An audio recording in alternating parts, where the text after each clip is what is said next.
When you walk into a room or you walk into a church or wherever it is you might go, the human kind of psyche is that you kind of look around and you kind of figure out, is this place for someone like me? Do I fit in? The thing about radio is you kind of walk in and you don't know who else is with you, and you sort of become part of a family without that initial kind of assessment of do I fit in. Hi, I'm Belden Menkus. Welcome to the Purposeful Strategist, the podcast that shifts the conversation about purpose and strategy from what organizations should do to what business leaders actually are doing and what they've learned along the way.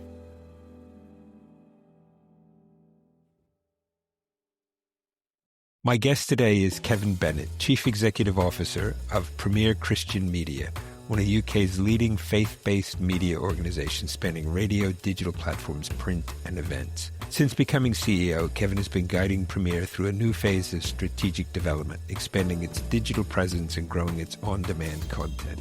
Premier today stands as a multi-platform organization balancing ministry, journalism, and commercial sustainability. Kevin, welcome to the Purposeful Strategist. Great to be with you, Belden. Really great to have you. So I've just said a bit about Premier, but if you don't mind my asking, sort of in your own words, could you sort of describe what it is and what its purpose is? Yeah, Premier is the UK's largest, and it was the first Christian broadcaster. So until 1990, it was actually illegal for Christians to have their own broadcast in this country, in the UK, which many people find surprising. And it was such a sort of stringent law that should say, for example, an ordained minister of religion become a director of Channel 4, Channel 4 would immediately have lost its broadcast license. And so there was a big campaign from Christians who felt they needed a voice in the media to make it possible for Premier to start. So Premier started in 1995 as a AM station in London and has since grown into a multimedia international organisation serving Christians around the world on radio, podcasts, magazines, website events, and the whole range of media offerings. So, Kevin, that's a bit of history I didn't know. Very interesting. Was that specifically Christians, or was it all just sort of part of the thing of, well, like pirate radio, you can't, if you're not part of the BBC, you can't do that? No, it was actually... It was termed as ministers of religion. So Really? The idea was that ministers of religion or religious organisations or organisations with a religious objective could not have a broadcast licence. Wow. And the list of disqualified persons included sex offenders and ministers of religion. So there was this kind of list, and it still exists, this list of people who were not suitable to have control of broadcast in this country, and ministers of religion were on there. So that was what had to be challenged in the 80s for Christian broadcasting to even be possible. Amazing. Sorry, it just strikes me how different the world is now, where, if somebody wants to get a message out, they've got a million ways to do it. Anyway, Absolutely. Thank you for that. So you've talked a little bit about the organization, but if you don't mind, maybe you can give us a more rounded snapshot. What's the scale of the audience or audiences? You talked about international. What does that look like? What are the different platforms? And what's the type of content and communities you're there to serve? Yeah, so Premier has 2 national radio stations in the UK. Premier Christian Radio, which is talk and teaching, Premier Praise, which is music. We have Premier Gospel, which is broadcast into London and the surrounding areas and to Birmingham. And they reach between them about 1.8 million people every week, which means more people tune into Premier's radio stations than would attend the church services, the Church of England and the Roman Catholic Church combined, which is quite surprising to a lot of people. Beyond that, we have magazines. So Premier Christianity, it's the UK's leading Christian magazine. I think that the last time I checked in, I think it was in the last 30 days, we've had 316,000 individuals look at content on that site. And unusually for a print publication, it's actually growing as well. The market for print in this country and around the world is obviously diminishing, but thankfully we're continuing to grow.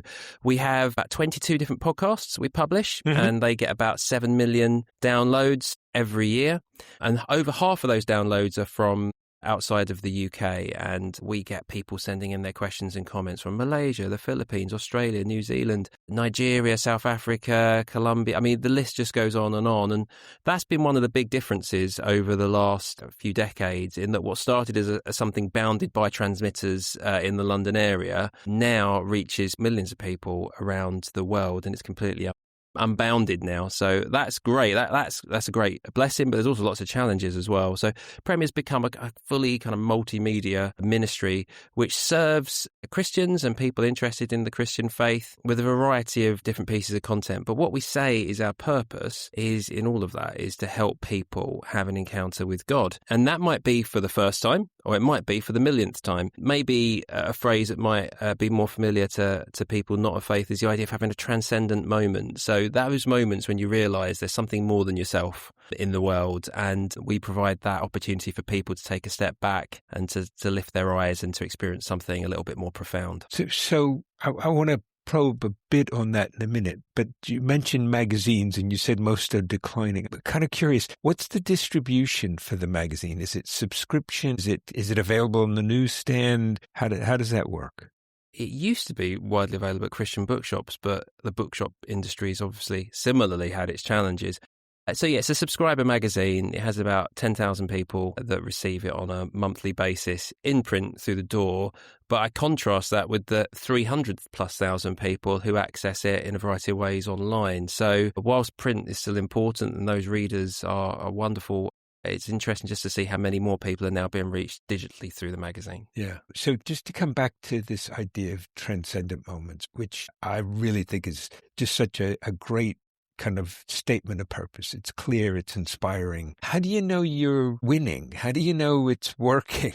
The wonderful thing is that people get in touch and tell us. And I got a story, a voice note via WhatsApp just last week from it just happened to be actually a Jewish lady who got in an Uber, and the Uber driver had Premier Praise Our station on, and she heard someone praising God, asked the Uber driver to turn it up. The Uber driver said, well, that's funny. Most people ask me to turn it down. And then she discovered that the Uber driver had only learned of the station because he bought a car from another Uber driver who'd left the station pre-programmed. So what happens is we put stuff out into the wild and people just pick it up in a variety of ways. And one of the team was sharing with me this morning, in one particular database, there's 7,000 stories from people who've got in touch to tell us about how we've helped them. And that includes one that received just recently from someone who was in a maximum security prison and was listening in the middle of the night. It's a 33-year-old young man. It also includes one that came through on the same day of a 91-year-old lady who's completely blind, but describes our broadcast as her lighthouse, which is very, very moving imagery. So it's those stories that when people get in touch, they just say, thank you, this is what it meant to me. That's how we know we're doing a good job, and that's what makes it all worthwhile. Mm-hmm, mm-hmm. Maybe you could tell us a bit about yourself and how you got involved with Premier and what your time there has been like. Absolutely. So this is a very interesting day to be having this conversation, because when we set it up, I hadn't quite clocked that today is actually my 20th anniversary of coming to Premier. So I started 20 years ago today. So, well, congratulations. Thank you. Congratulations. Thank you. That's great. Very much. So I was a listener to Premier and didn't think much more about it than that. But I'd always been involved with technology and digital and things like that, even in the 90s. I was a sort of funny kid that at 5 years old was playing about with computers when we used to have to load programs on tapes, which some listeners I'm sure will remember. But I was a listener, and my predecessor, Peter Kerridge, who led the organisation for most of 3 decades, was sharing at their 10th birthday of Premier's launch a vision for the future, and a vision for the future of media and how digital would play a massive role in that. And that really resonated with me. And I felt really called at that moment to come to Premier. And a few months later, a job opened up. But I was at that time director of a small business, and I'd always seen my future as starting small businesses, entrepreneurship. I'd not long left university, and I had a kind of plan for my life. And this was a bit of a kind of curveball, because the job that opened up was a very junior job in the marketing team. But I felt absolutely this was the right place to come. So pivoted. And as they say, the rest is history 20 years later. Interesting. You were talking about digital and how even quite some years ago it was seen as sort of something that was going to be big. And at least as I understand it, Premier's evolved a lot in recent years to sort of become more digital. As you look ahead, what do you see the strategic focus for the organization being over the next few years? Well, the first thing that we have to do is to remain true to that original purpose and calling, because if we're not providing something to someone that really connects and impacts them, it doesn't really matter what platform we're on, we're not going to be successful. We live in a time of a huge loneliness, anxiety and hopelessness epidemic. We see that in all the research that comes through. But radio is a really interesting medium. The number one reason that people listen to radio is because they want something to keep them company, which is a really interesting thing to say. So for us to thrive, and we talk about thriving in a post-broadcast world, because that world is coming for sure, we have to think about what it is that we offer that isn't a podcast, because we do podcasts, but there's something different that radio has always offered people, and it's something about relationship. It's the relationship with the presenter. It's something about being live and in the moment, not pre-record. They're live. The world is happening around us. They're talking about it. They're talking about the weather. They're with me now. And also I'm with other people. I'm in a community of people who are listening and going through this together. So as we look to kind of the future of the organisation, we have to navigate all the changes in technology and the shift to smart speakers, which has been wonderfully beneficial, and the development of apps, which we've invested in, and all the rest of it. But in that transition, we have to ensure that we're still keeping that person company. We're still helping them feel more hopeful about the world around them, that we're reminding them they're not alone. I think if we can keep doing those sorts of things, we'll always have an audience and always have people who want to listen. So just to kind of come to a point that you kind of glanced across, but just to draw it out a little bit, where's the revenue for Premier? I mean, I can imagine you've got costs. That's pretty easy to see. Is it just the same place any ordinary media business would get their revenue from, or is there something else to it? It's quite a mix. So the turnover of Premier is just about £11.5 million per annum, of which about 75% comes from donations. And that's a variety of sources. So people might send in £10 or they might have a direct debit. We have legacies and major donors and all sorts of things. We have about 33,000 individuals who in any given year will make a contribution to Premier's funding. And that's the wonderful thing about our donation funding. It's our listeners, it's our readers, it's our surfers that provide the funds. We're not sort of funded by one particular denomination or one trust. That's really quite wonderful. And during the global financial crisis, we was having a tour of our offices, our older offices, and we had a number of secular radio leaders coming in. They were having a look around. There was a meeting happening. And there was real trouble in the industry because advertising had dropped like a stone, obviously, during the crisis. But we was having a radio appeal because we're not immune to that. And I'll talk about our commercial funding as well. But they came in and we was in the middle of an appeal because we go to our listeners and we just tell them what the costs are and ask them to take part. And the team were opening checks from the listeners and their sort of jaws hit the floor because, of course, their funding was entirely dependent on whether Volvo wanted to take an advert or Coca-Cola. But we was being funded by the people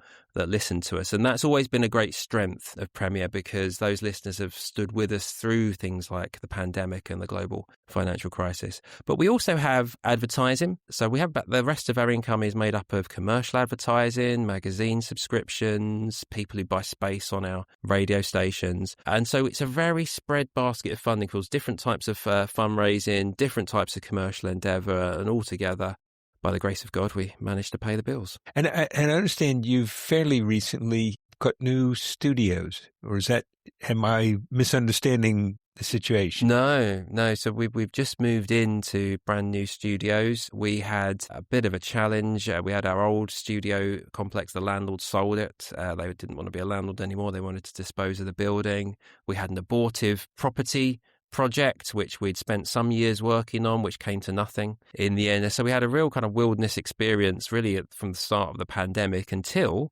really last month, at the beginning of 2026. And so we was able, though, to find some wonderful studios. We've just built really a state-of-the-art suite of radio, video and podcast studios. And the team is in the middle of London, just by Blackfriars Station, so just by St Paul's Cathedral, and really well located and greatly equipped. And we're very pleased to be able to have these facilities now. And so as an organization, how do you, first of all, let me just say, I think that's great. I can hear it in your voice, how sort of in some ways relaxing it must be, but also exciting and inspiring to be in the new studio. So that's really great. I'm a bit envious, but curious, when as an organization, when you make decisions like that, pretty strategic, big decisions, or even just you think about what are we going to invest in next year and the year after that. How do you go about doing that? Who gets involved? How long does it take? Yeah, that's a great question. And I think it's probably worth saying what the strategic decision about the studios really was, because it's a very pivotal decision, and there's two very clear routes. Now, the radio industry has got kind of two models at the moment, really. There's what called radio in a rack, right? You don't have studios. You hire a server room, you put a whole bunch of technology in that server room, all of your presenters work from home, and largely your content is going to be pre-recorded. It's going to be one presenter. It's going to be fairly straightforward. This is kind of announcements about songs. So that is one route, and it's quite cost effective. Right. You can get a lot of stuff done very quickly, very cheaply. The other route is to invest in a full studio complex and to be able to do, lots more different things, creative things with people in premise together. And that decision was one that we had to look at because it both work. But because we looked at our purpose and because we thought about what we're here to do, we thought, how can we do that if we take the radio in a rack approach? And so the decision to invest in studios was one that we felt we needed to make, because otherwise we couldn't actually deliver the kind of content that was live in the moment, relational, creative, that gave you something beyond a stream or a podcast. And because, we're a charity, we've got a kind of, a cultural purpose as well, to be positioned in London, to be in a place where people would actually, see the credibility of what we're doing, which would attract more people to work with us. The cultural impact we want to have is facilitated by the fact you have good facilities. So that kind of decision was really very much all framed in kind of our purpose and how we saw the long-term value that we bring to our audiences. And to do that, though, we had to gather the management team. We have an executive leadership team here. And we spent a lot of time thinking about what we wanted to have from our new studios, where we wanted to be. Some of the leadership team were involved in site visits to kind of assess different places that we would want to, consider. But there is a need for decisiveness as well. And my view on this is that you have to gather the voices, you have to get the wisdom of your senior leadership team. You need them to be invested in what the plan is. They need to be bought into it. But if you try to make a really big decision by committee, it's not often going to be that fruitful. So there is also that point where you have to say as leader, actually, I've heard all of the voices, I've heard all of the thoughts, but actually we're going in this direction. This is it. So balancing engaging a team and having them part of the process, but also not delegating the job that you've been given as the senior executive leader to a group. You've actually got to make the decision and, of course, put that to the board and everything else. That's a balance, I think, that is sometimes tricky for senior leaders to make. I'd definitely agree with that last comment. You and I had a chat sort of before we did this recording. At the time, if I recall right, you used a word that I know what it means. You don't hear it all that often. And I have a sense that you might have meant something slightly more subtle than just the surface read of the word. And if I remember right, the word was discernment. If I'm at all right that that's a word that has a sort of maybe slightly nuanced, subtle, complex meaning, maybe you just unpack that a bit, because I think it relates to what you're just talking about. Yeah, it's a good question. I mean, there's that old joke, really, that knowledge is knowing that a tomato is a fruit. Understanding is knowing that a tomato is a fruit because it had seeds and comes from a flower-bearing plant. And wisdom is knowing not to put a tomato in a fruit salad. And that's obviously a kind of well-worn joke, but it does illustrate this idea, this progression of knowledge to understand into wisdom. That, the word discernment really is to choose between. And so you have to apply not just a knowledge of something, not just an understanding of what it is, but actually the wisdom to divide and to discern the two different routes together. And obviously, if you're a person of faith, that's not just something you do on your own. It's something where you would pray and you would seek the inspiration of God. But it's something which we have as one of our kind of principles as an organization, a decision-making framework. And one of those says discernment, and we do that by listening. We listen to each other. We listen to what the data tells us. We listen to what we think God is telling us. And by taking that together, the facts that we see, the group that we're in, and the inspiration we think we have, we then make the decision about what to do next. Yeah. Well, you're clearly a very mission-driven organization. And I suspect at times, even as you pointed to in this conversation, make decisions that a purely commercial broadcaster wouldn't do. But how does that show up in the day-to-day decision-making? Or is it sort of, no, that's just framing the big sense of where we're trying to go, but then once you get into it, it's all sort of pretty much the same? I think our DNA, we're a non-profit, but we have always felt that you need to approach being a non-profit in a business-like way. And the reason for that is, you can do some good work, but if that good work is completely financially unsustainable, you might do it once, you might do it in a season, and then that's it, you can't do it anymore. Maybe you go out of business entirely.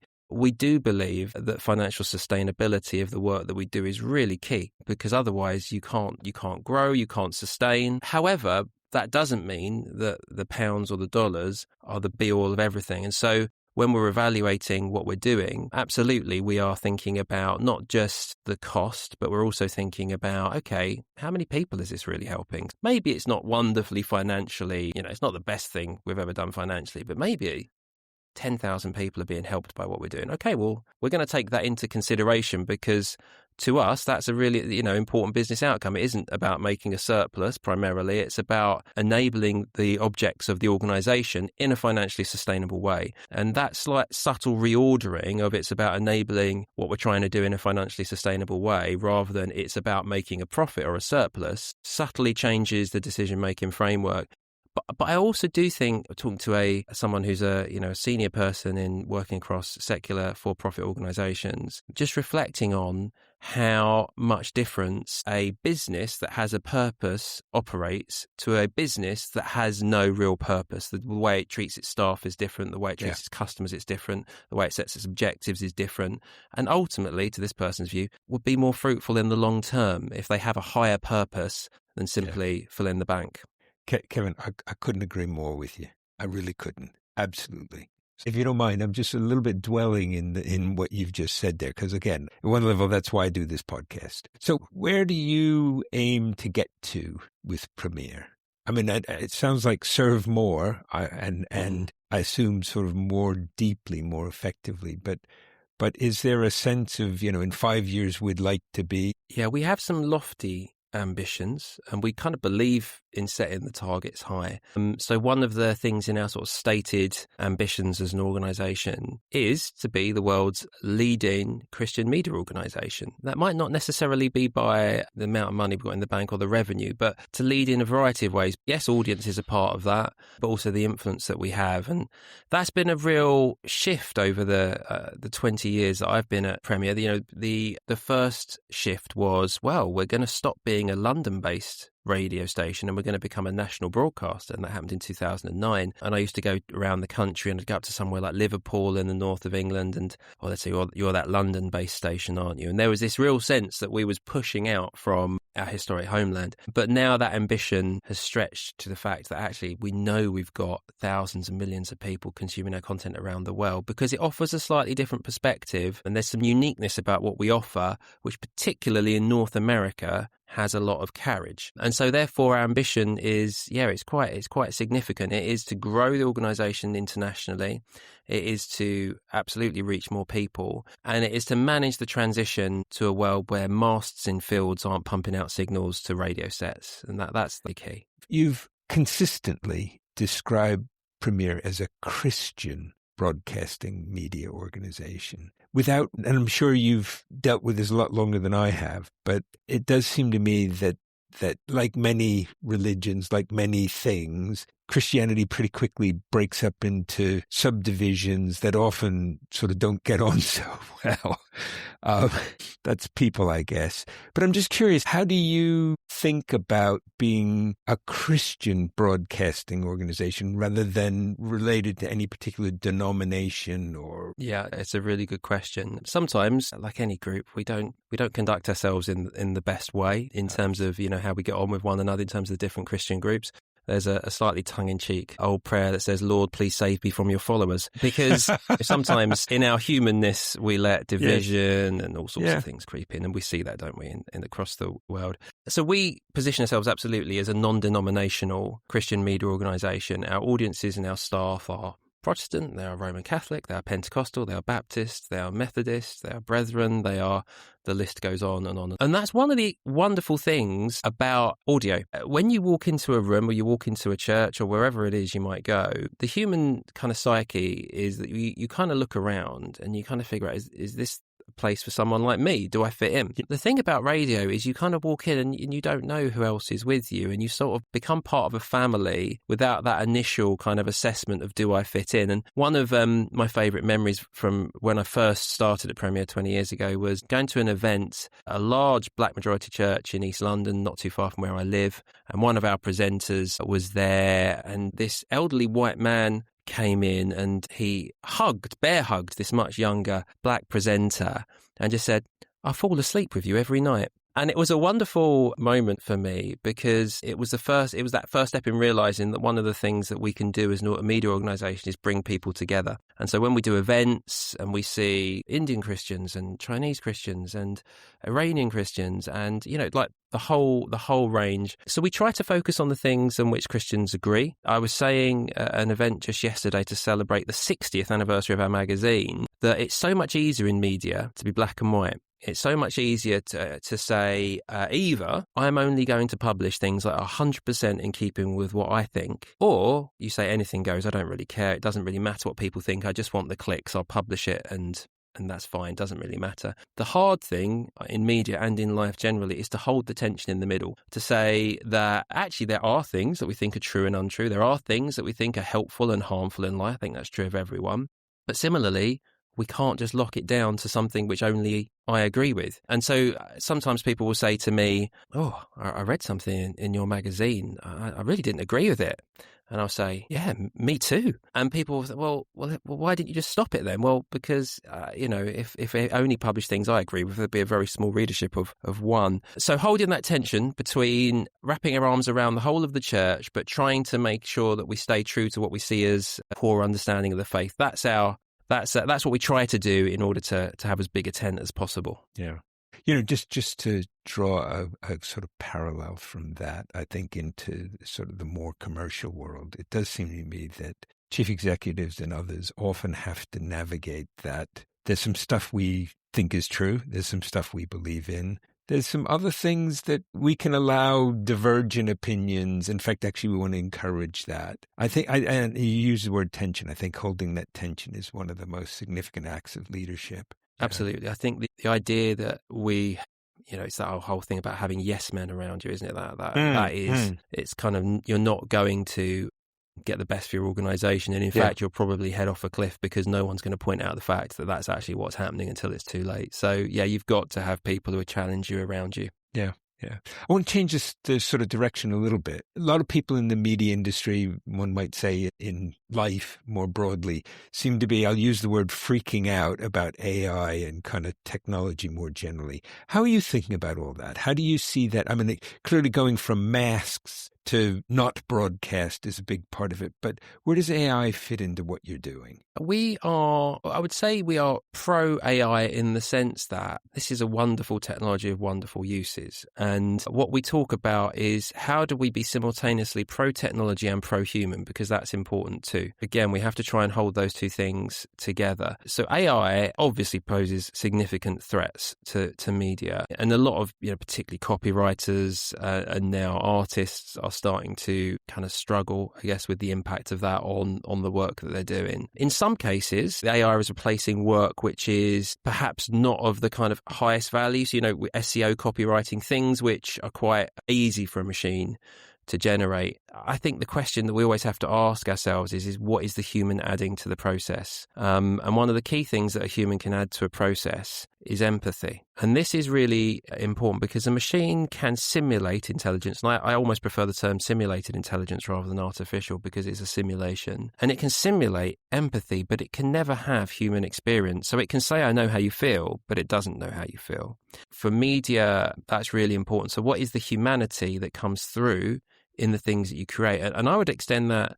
I was talking at an event at a large, one of the big four accountancy firms, and one of the things was saying, what is the role of empathy in accounting? What is the role of empathy in business? Because there's going to be a lot of simulation of words and of thoughts and of intelligence. But how do we bring something of our humanity into businesses and into our organizations? Because that will set us apart from the machines. And so we're keen to harness it. We're keen to use it for what it's best. But we have three kind of key principles for how we use AI in our organization. And the first one is responsibility. And that is that a human is always responsible for the work of an AI. And AI should never be allowed to just basically get on with it unsupervised. And so a human has to take publishing responsibility for everything that goes out, even if an AI tool has been involved in the creation process. The second principle is transparency. So that means that our audiences should never be deceived into thinking that an AI is a human. So, for example, if they hear the voice of the presenter that they love, that really is the voice of the presenter they love. Mm-hmm. That is not a voice clone. So transparency is our second point. And then the third point is what we call inspiration. It's really easy just to delegate our inspiration, our thinking to the machine. Hey, machine, tell me what to think. Give me some ideas. Tell me what I should be doing today, what I should be saying, what I should be praying. And that too should never happen. The human should have the inspiration. The human should then use the machine as a tool, taking responsibility for its outputs. And then the human puts it out into the world with transparency so that the audiences aren't deceived. And so those are the core principles which we're following. We wanted to keep them simple because we want to experiment. We want to innovate. We don't want to tie the team up with anything else, but we absolutely want to push forward with it. And I'll just share one small story about one of the things we did at the beginning of this. So ChatGPT launched in the back end of November 2022. It came onto our radar, I think, within a week. December 2022, we had an executive team briefing. We'd kind of decided that this was a huge thing that was coming down the line and we would try and get our heads around it. By February 23, we had rolled out a ChatGPT Microsoft Teams integration that we'd custom built ourselves, and we rolled it out to all the staff that needed it, giving them basically unfettered access with guidelines to ChatGPT. But I share that for a couple of reasons, partly just to demonstrate actually we jumped on this. And at the time, this might be surprising to some people, I actually couldn't find any evidence on the internet of anyone that had actually done a custom API integration between Teams and ChatGPT. Microsoft hadn't even released it to the public. We'd kind of built it ourselves by joining the two things together. So we jumped on it, and we jumped on it quick, and we got ahead of the curve, and we just said, right, use it and play with it within these guidelines. So from the very beginning of this kind of phase, the generative AI phase, we've been embracing it as much as we can. That really does sort of, if anybody's perhaps mistakenly thinking that Christian media must somehow be kind of sleepy, I really think that's a great example. This is, no, you just got it all wrong. Yeah, absolutely. That's maybe a great note to at least begin to end on. Just wonder if there's anything else you'd like to explore or like to share with our audience. Yeah, I think one of the things which we've been through as an organisation is a lot of challenge. And me personally, I've been at the organisation 20 years, as we've already shared, but I've been the CEO now for a little over 18 months. I had to take over. I was the deputy CEO from previous CEO, Peter, who had led the organisation for 3 decades. And we're doing that in the midst of an issue with our property, as we shared earlier as well. And so that was a really quite challenging time for the organisation. It was a challenging time for me personally. But one of the things that we did through that, and it kind of brings us back to where we started the conversation really, is that we went back to our purpose, to try and begin to plot our course through that difficult time. One of the things I did with the leadership team here, basically we sat down around a table. We were meant to be having a business meeting and doing the normal things that you do. But instead, we had a real heart-to-heart, and we all just shared, why are we here? How did we end up working for this organisation? Why have we hung around? What on earth is going on behind the scenes? And there was a moment of sharing there where we were just being real with one another about why we was in this place. And I learned things about colleagues that I didn't know, really, frankly, about their story. And it was a real moment of, I guess, lowering the barriers, moving past the normal business stuff and just connecting on a purpose level about why we're all in this organisation. And from that, we then started to then say, okay, let's go back. What are we here to do as an organisation? Let's try and describe it together. And so we went through this process of starting with purpose, and then we moved on to culture. Peter Drucker famously says, culture eats strategy for breakfast. And so we then moved on to trying to define who we are as a people together. We then moved on to strategy, and we used, some of your listeners may be familiar with Roger Martin and the kind of playing to win kind of philosophy he has. Kind of we took some models from the wider world of strategy and we kind of applied them. And then we moved on to tactics and how we implement it. But it actually took, I would say we're still in that process. You know, we're 3 years into that process that we started when my predecessor was first diagnosed with acute leukemia. It's a process which has brought great clarity, and we're now in a phase of a strategic plan, which we call strategic transformation. And we're using the kind of transformation A, transformation B model, thinking about how do you reinvent today and how do you transform for tomorrow. And that progression from purpose to culture to strategy to action has been really helpful, and the organisation amazingly has thrived. And you know, it's credit to the team. It's I certainly give thanks to God, because it's not because, you know, I'm the world's greatest leader. It's because this whole organisation has come together, aligned with what it's here to do. And in a situation where a lot of organisations go bankrupt, when you lose your founder and you lose your property and all of it's up in the air, we've managed to go from strength to strength to build these new studios, to grow. And yeah, it's been a delight to be a part of. Kevin, thank you so much for joining us. I mean, really, that's just such a great story. The world of Christian media has clearly gained a great leader. I think the world of business lost one when you made that decision 20 years ago. So thank you very much. Thank you very much for joining joining us. Belden. Been great to have you. Thank you for joining us for this episode of The Purposeful Strategist. In addition to being available on our website, you can find us on Apple Podcasts, Spotify, and Google Podcasts. If you enjoyed this episode, please do follow us and leave us a 5-star review. It helps others find the podcast. Thanks again, and join us soon for the next episode of The Purposeful Strategist.